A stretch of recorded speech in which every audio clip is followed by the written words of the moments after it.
सारे बड़े चैनल्स में लाहौर के काम किया, लेकिन मुझे वहाँ पे ये चीज़ मैंने फेस नहीं की। वहाँ तो मुझे था यार अच्छा एंकर हो, ठीक है, हाँ भाई इसको बोलना आता है, इसको काम करना आता है। ये कराची में मैंने ये फेस किया जी, प्रायोरिटी लाहौर के एंकर्स, मुझे कॉल्स आई बड़े चैनल से, अरवा से भी आई, तो जी हम प्रेफर करते हैं कि जी लाहौर के एंकर्स। मैंने कहा क्यों?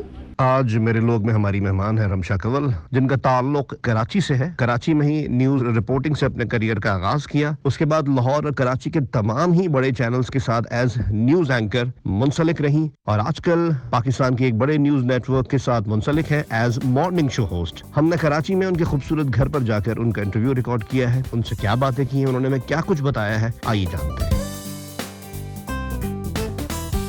रमशा, थोड़ा बताएंगी कितने साल पहले आपने न्यूज़ एंकरिंग या न्यूज़ फील्ड से वाबस्तगी का आपका स्टार्ट था, और न्यूज़ फील्ड ही क्यों, कुछ और क्यों नहीं? क्या रेलेवेंट स्टडीज़ थी आपकी?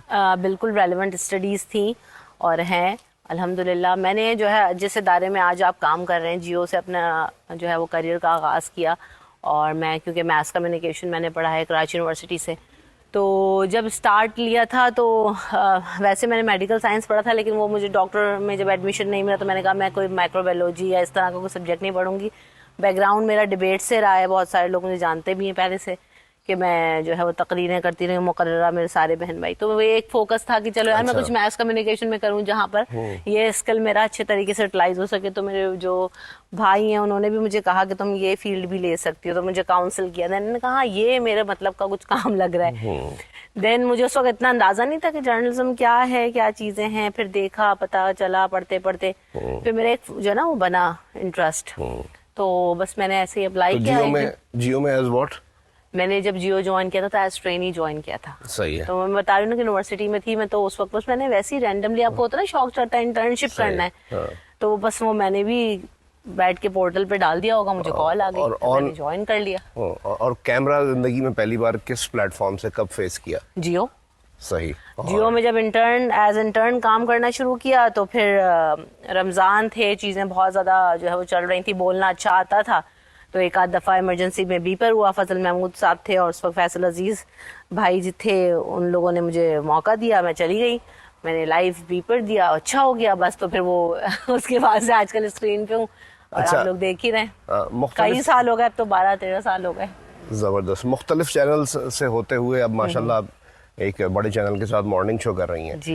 बड़ी उम्मीदें लेके, जैसे कि आप बता भी रही हैं, आपको लगा कि हाँ ये वो फील्ड है जिसके लिए मैं कुछ करना चाहती हूँ, मुझे लगता है कि मेरे लिए बेहतर हो, कि तो जो सोचा था उस हिसाब से चीज़ों पे ये फील्ड पूरी उतरी है आपकी? यस बिल्कुल। देखें, अब मैं तो हमेशा कहती हूँ, अपने मॉर्निंग शो में भी अब कहती हूँ कि हम चीज़ों को जैसे परसीव करते हैं ना वो वैसे होती हैं। अब मैं अगर उसको प्रोजेक्ट करना चाहूँ, नेगेटिव बातें करना चाहूँ बैठ के सारा दिन, या जी तनकीदी पहलू उस पर ढूंढूँ, हर चीज़ के अंदर होते हैं पॉजिटिव भी और नेगेटिव भी, लेकिन हमेशा कोशिश ये रही है कि इस मीडियम के थ्रू या जो अल्लाह ताला ने मुझे स्किल दिया उसके थ्रू हमेशा एक पॉजिटिव और अच्छी चीज़ करने की कोशिश करूं, और शायद थोड़ा बहुत कुछ कंट्रीब्यूशन कर भी रहे हैं। आप सब देखते ही हैं मॉर्निंग शोज़ में जिस तरह के टॉपिक से हम बातें करते हैं, तो ये है कि हम उसे कैसे प्रोजेक्ट करते हैं, कैसे परसीव करते हैं मीडिया फील्ड को, ये बहुत ज़्यादा जो है इम्पॉर्टेंट। यस, एक रोल है, बहुत इम्पॉर्टेंट रोल है, मीडिया बहुत इम्पॉर्टेंट टूल है, तो हमने उसको कैसे यूटिलाइज करना है वो चीज़ें तो मेरे तो हिसाब से बहुत अच्छा है, बहुत ठीक है, और जो मैं करना चाहती हूँ करती भी हूँ। लेकिन हाँ, बहुत सारी चीज़ों की अभी भी तशनगी है, ज़रूरत है, जो कि होना चाहिए, हमारे यहाँ नहीं है। बाहर के मीडियाज को उठाकर देखती हूँ तो मुझे होता है कि यार हम क्यों नहीं करते सब।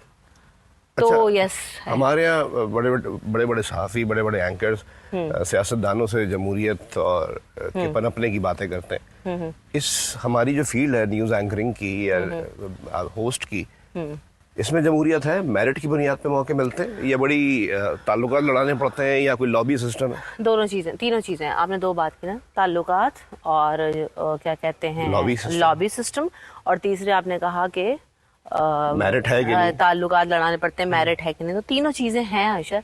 हम सब इतने सालों से मीडिया इंडस्ट्री से वाबस्ता हैं, लेकिन मैंने इतने अरसे में ये चीज़ देखी है कि जो लोग ताल्लुकात की बुनियाद पे आ जाते हैं, या जो लोग हम कहते हैं ना कि मेरिट पे नहीं आए हैं, तो वो बहुत जल्दी आउट भी हो जाते हैं, क्योंकि ये स्क्रीन इतनी रुथलेस चीज़ है ना कि जब बैठ के आप बोलना शुरू करते हैं तो पीपल लोगों के यार ये जो कह रहे हैं बकवास कर रहा है, ये ठीक बात कर रहा है।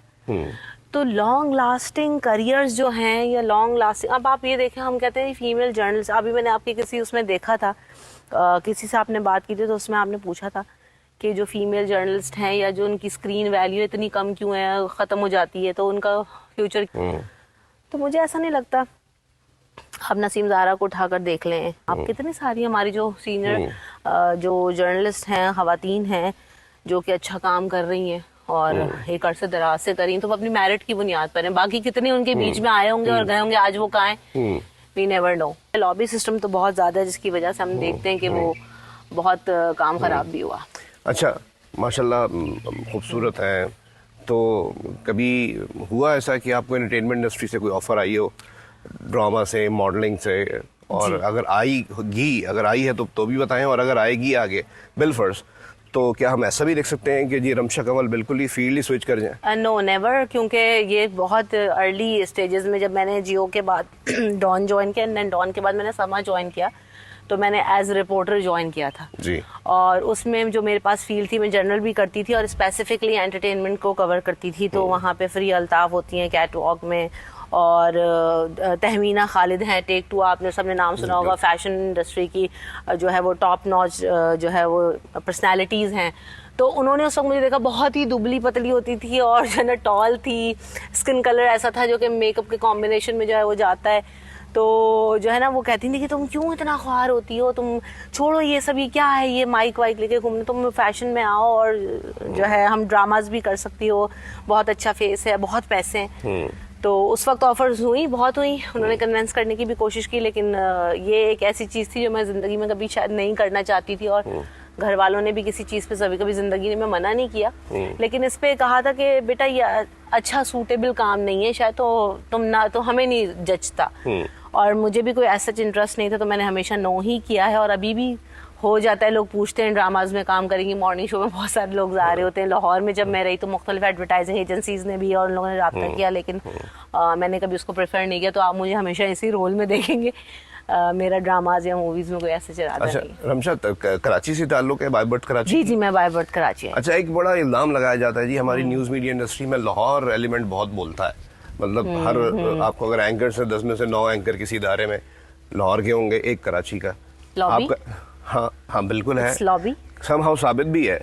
लेकिन आपको इस वजह से कभी कोई परेशानी हुई कि आप कराची की थी? जी, लेकिन लाहौर में नहीं हुई मुझे कराची में ही हुई। अच्छा, कराची में? कराची किस्मती से मुझे कहना पड़ता है। यस, मैंने लाहौर भी काम किया, और अशर बहुत टाइम काम किया, कोई 6-8 महीने नहीं, मैंने कई साल लगाए लाहौर, 3 से 5 साल, और 24 के साथ भी, 92 के साथ भी, पब्लिक के साथ, सारे बड़े चैनल्स में लाहौर के काम किया। लेकिन मुझे वहाँ पे ये चीज़ मैंने फेस नहीं की। वहाँ तो मुझे था यार, अच्छा एंकर हो, ठीक है, हाँ भाई इसको बोलना आता है, इसको काम करना आता है, ये भी किया, वो भी किया, और सभी कुछ किया। तो लेकिन मैंने कराची में मैंने ये फेस किया जी, प्रायोरिटी लाहौर के एंकर्स, मुझे कॉल्स आई बड़े चैनल से, एयरवेज से भी आई, तो जी हम प्रेफर करते हैं कि जी लाहौर के एंकर्स। मैंने कहा क्यों? मैंने कहा मुझसे सवाल पूछे, अगर मैं आपके क्राइटेरिया पे उतर नहीं, हाँ वो अदबी शगफ रखते हैं। मैंने कहा जी हम तो फिर मतलब कुछ भी नहीं, सही है, ठीक है, आप दहशतगर्द हैं, हम लोग दहशतगर्द। मैंने कहा नहीं, अदब का जो जितना मेरे ख्याल से कराची वालों को और उर्दू बोलने के लिए, उर्दू संभालने के लिए कराची वाले मशहूर हैं। अगर आप ये बात कहते हैं तो फिर आप अपना उर्दू अदब जो है वो चेक कर ले, मुझे कोई एतराज नहीं है। तो मतलब ठीक है, सही है, आप एलिमेंट है। यस है। अच्छा, एक और चीज, लेकिन मैंने लाहौर में फेस नहीं किया। हाँ, कराची में है। हाँ, हरेसमेंट के मामला है न्यूज इंडस्ट्री में भी लड़की के लिए? यस हैं। तो फील्ड में है, या अगर ऑन फील्ड जाती है तो हमारी सोसाइटी? हर तरह के हैं। अच्छा, हर तरह के हैं, फील्ड में भी हैं अशर, और ये जो रैंडम बंदा आपके इर्द गिर्द घूम रहा होता है ना। अभी मैंने परसों तरसों शो किया हरासमेंट के ऊपर, तो भाई आपको कोई गंदी निगाह से देखने वाला भी तो हरासर है, कोई आपको हाथ मार के कंधे पे छू के जाने वाला भी तो हरासर है, कोई आपको जो है अनकंफर्टेबल करने वाला भी तो हरासर है। अब आपने देखा होगा कितनी एंकर्स जो हैं, जब भी हमारी सभी एंकर्स को मैंने देखा है, मतलब मेजॉरिटी, अशर आप भी इतने ज़माने से हैं, हम कितने जलसे कवर करती हैं, हम लोग कहाँ कहाँ कवरेजेस नहीं करते, नालों पे भी खड़े होते हैं, और जो प्राइम मिनिस्टर हाउस में भी मौजूद होती हैं, लेकिन जब जहाँ पे जैसे जाती हैं तो अपने आप को उसी तरह से कैरी कर। आपने देखा होगा ज़्यादातर ख़वातीन जब भी जाती हैं तो स्कार्फ्स उनके पास होते हैं, दुपट्टे भी होते हैं, सब कुछ होता है, लेकिन उसके बावजूद जो है ना वो हरास हो रही होती है। तो ये जो है ना, ये आवाम का एटीट्यूड है, ये इदारों का एटीट्यूड है। कुछ ऑर्गेनाइजेशंस ऐसी हैं जहाँ पे बिल्कुल भी हरासमेंट नहीं है, आप कैसे भी घूमें, और कुछ ऐसे हैं कि आप सरवाइव नहीं कर सकते। करियर बना दूंगा वाले बहुत लोग होते हैं। हाँ, और करियर चलने ना दूंगा वाले भी बहुत लोग हैं, सही है। जो कि बड़े अच्छा, चैनल्स पे बड़ी स्क्रीन देते हैं एंड देन आपका जो करियर है वो बर्बाद कर देते हैं। क्योंकि Exactly. फिर आप ऑफ एयर होते हैं, फिर वो मार्केट में चीजें जा रही होती हैं, देन आपको नई तरह से जॉब ढूंढनी पड़ती है। जो लोग उनके साथ एडजस्ट कर पाते हैं, they are well and good, वो चल रहे हैं उन चैनल्स पे। अच्छा, मुख्तलिफ जलसे कवर करती रही हैं, जाहिर बात है सियासत को तो कवर करना एक न्यूज़मैन के लिए या अगर खातून है उसके लिए बहुत ज़रूरी है। किस सियासी जमात के जलसे में जाके खुद को ज़्यादा महसूस किया? वैसे तो पब्लिकली ओवरऑल भी बताइएगा, हमारे यहाँ ख़वातीन की इज्जत है, और स्पेसिफिकली जो सियासी जलसे हैं किस में ज़्यादा सेफ महसूस करती हैं कि यहाँ लड़की बेहतर रह? खवातीन के जलसों में वेरी फर्स्टली और सबसे पुराना एमक्यूएम के जलसे, जिनमें खवातीन का विंग जो है वो खासा वेल ऑर्गेनाइज्ड और well managed and safe. Even journalist अगर आप देख लें, खवातीन रिपोर्टर जब वहाँ पे जाती थी एमक्यूएम के जलसों में, तो उनको फुल प्रोटोकॉल देते हैं, वो उनका ख्याल रखते हैं कि मतलब आपके साथ कोई भी इस तरह की कोई बदतमीजी, कोई बात भी आपसे नहीं कर सकते। पीछे उनके मामलात हैं कुछ उनमें भी हैं काली भेड़ें, सही बात, जो आपको बाद में तंग करती हैं। तो मैं बाद में फोन आता है, बाद में फोन अच्छी आता लग रही थी आप हैं। हाँ यस, वो उनके कुछ हैं मसाइल, वो एक आधा ही है उनमें, लेकिन जो है ना उनकी वो फिर सुबह उठते हैं तो उनको होश आ जाता है। ये मैंने क्या किया, तो जब उनको फिर फोन जाता है और रूह अफ़ज़ा का असर उतरता है तो तो वो होश में आ जाते हैं। खैर बहरहाल बात ये है कि, और दूसरी बात ये, देन सेकंड पीटीआई, वहाँ पर भी खवातीन जो है ना वो क्योंकि सेफ महसूस होते हैं। नहीं, अब ये आप उसको कह दें कि भाई अब हाँ, मुझे तो सही लगा क्योंकि मैंने कराची में बड़े जलसे देखे पीटीआई के और गई भी कवर करने भी और सारा कुछ, तो मुझे नहीं नजर। हाँ, लेकिन वहाँ पर है मामलात कुछ पंजाब साइड में चीज हमने देखा, वाकयात हुए भी। इसी कॉन्टेक्स्ट में मुझे हैरानगी ये हुई कि आपने कहा कि पीटीआई जलसे में ये ना मुझे ऐसा लगता है ये ना शहर वाइज है, शहर का मिजाज भी है। मिजाज जो है ना लोगों का, ये शहर वाइज है। अब कराची में आज जी आप दो तलवार पे खातून को छेड़ के तो देखें, सही, हाँ वो क्या करेगी आपके साथ? वर्बली क्या के देखें आप वर्बली क्या के देख लें, या मुझे कोई सड़क पे कोई वर्बली भी कुछ कह के देखे तो आप देखें भी क्या होगा। कराची में थोड़ा डिफरेंट मिजाज। यस, आप और फिर सना मिर्जा और डीएसएनजी पे आप खड़े हो, अब जाहिर है उसको पता है कि डीएसएनजी से उतरते हुए इसको मारने में टाइम चाहिए। सही, आप सना मिर्जा को अगर नीचे छेड़ते तो सना मिर्जा उनके साथ क्या हाल करती, मैं भी सना मिर्जा को जानती हूँ। सही बात है, और करना चाहिए ऐसे लोगों को, बिल्कुल करना चाहिए, बिल्कुल बिल्कुल करना चाहिए। तो ये चीजें हैं, आपको उस पर जीरो टॉलरेंस होनी चाहिए, और ये मैटर करता है city to city and people to people and area to area. अच्छा रमशा, हमने देखा आपका एक यूट्यूब चैनल भी है, कुछ अर्से पहले आपने उस पर कंटेंट डालना छोड़ दिया, तो जाहिर बात है इससे अंदाजा होता है कि आपके अंदर रियलाइजेशन आई कि अब चीजें डिजिटल की तरफ जा रही हैं। तो आप क्या समझती है नियर फ्यूचर में चीजें मेन स्ट्रीम वगैरह से आपकी मजबूरी हो जाएगी, जो स्क्रीन फेसेस हैं आपकी हमारी तरह के, हम डिजिटल प्लेटफॉर्म पे आए? देखें, सबसे अच्छा इंसान या कामयाब इंसान वही है जो अपने आप को इर्तिकाई मनाजिल के साथ खुद भी जो है उनको तय करे, उस सफ़र में अपने आप को मुसाफिर बना के रखे। तो मेरे ख्याल से मीडिया पर्सन्स अगर डिजिटल प्लेटफॉर्म्स नहीं संभालेंगे तो आयरे फिर जो बैठ के कर रहे हैं ठीठी ठाटा, और ये घरों में जो हम देख रहे हैं कि जी मेरी सुबह हो गई, मैंने आज ब्रश कर लिया, मैं लिपस्टिक लगाई, फिर वही कंटेंट हमें देखने को मिलेगा। फिर वही हमें मिलेंगे डकी भाई और फिर XYZ जो के बैठ के गालियां भी दे रहे होंगे, रिव्यूज भी कर रहे होंगे, और फिर लोगों के पास मजबूरी होगी कि उन्हीं को देखो, बिकॉज ऑप्शन वही है। तो हमें मैदान में उतरना पड़ेगा खुद भी। मैं समझती हूँ हम लोग बहुत लेट हो गए। सही, मेरे फेलो जर्नलिस्ट बहुत अच्छा काम कर रहे हैं और आगे हैं, तो ये है कि हम सबको भी आना होगा, ताकि हम एक वो जो बागडोर संभालने वाली बात है ना, अच्छा एक पॉजिटिव कंटेंट देने वाली बात, वो हमें करना होगा अशर। लेकिन आप ये नहीं समझती कि फिर अभी जो आप बोलती हैं उसका जिम्मेदार इदारा होता है, हाँ। लेकिन उस पे जो बोलेंगे उसके जिम्मेदार इदार आप नहीं, आप खुद होंगी। तो अगर खुदा ना खास्ता गायब होना होगा या उठना होगा तो वो भी, उसके लिए भी हमें वो सख्त रिएक्शन को झेलना पड़ेगा। मुझे इस बात पे फख्र है अशर कि मैंने जिस भी इदारे में काम किया, मैंने प्रॉम्प्टर रीडिंग नहीं की, मैंने करंट अफेयर शोज किए विदाउट प्रॉम्प्टर किए, और इस बात के गवाह मेरे जितने भी एग्जीक्यूटिव प्रोड्यूसर्स हैं या मेरे जितने भी इस वक्त करंट एंड नेक्स्ट प्रोड्यूसर्स हैं वो आपको देंगे। तो I have never done a prompter show. Top slots भी की, 11 बजे, 8 बजे, 9 बजे मॉर्निंग शोज, सब कुछ without script, Islamic transmissions, Ramzan transmissions. तो जो भी मैंने कहा उसको हमेशा ऑन किया है, एंड स्टिल आई डू, और मेरा डिजिटल प्लेटफॉर्म भी होगा तो मैं करूंगी उसको ऑन। सही। और ये लाहौर में भी रही हैं, कराची में भी जी, रही जी, हैं, जी। हैं ही कराची की आप। रहने के लिहाज से इंफ्रास्ट्रक्चर वगैरह कौन सा शहर ज्यादा बेहतर है? बहरिया शहर अच्छा हाँ वैसे ये बात है, मलिक रियाज साहब खड़े नहीं हुए इलेक्शन में। हाँ तो- नहीं, लेकिन देखिए ना हाँ। अशर, मैं लाहौर में भी रही हूँ और कराची में भी रही हूँ। कराची से मुझे बेइंतहा मोहब्बत है, लेकिन जब मैं 4-5 साल लाहौर रही, उसके बाद में जब कराची आती थी तो मुझे होता कितना गंद कर दिया है, कितने रोड खराब हैं।